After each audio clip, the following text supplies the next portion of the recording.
Psalms chapter 33:9లో ఏముందంటే 9 మనం చూసుకోలేదు. For he spoke and it came to be, he commanded and it stood firm. ఆయన మాట సెలవీయగా దాని ప్రకారం ఆయను. ఆయన సముద్రము పొంగు అంటే పొంగుతుంది, సముద్రము ఎండిపో అంటే ఎండిపోతుంది, సముద్రము చీలిపో అంటే చీలిపోతుంది.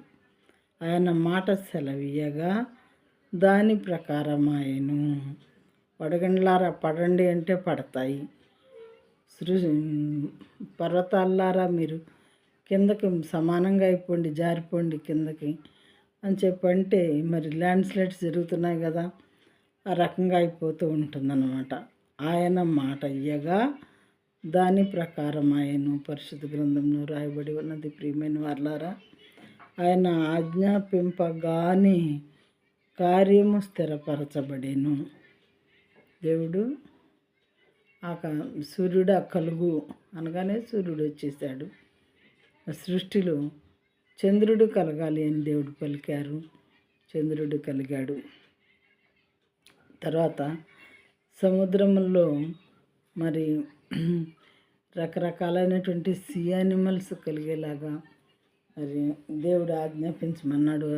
అవి అలా జరిగాయి.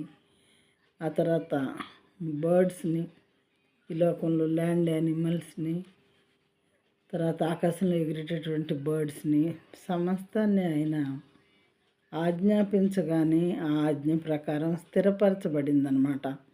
అందుకని చెప్పి మరి కీర్తన గ్రంథం 33వ అధ్యాయము 9వ వచనంలో ఏమనుందంటే, ఆయన మాట సెలవీయగా దాని ప్రకారం ఆయను.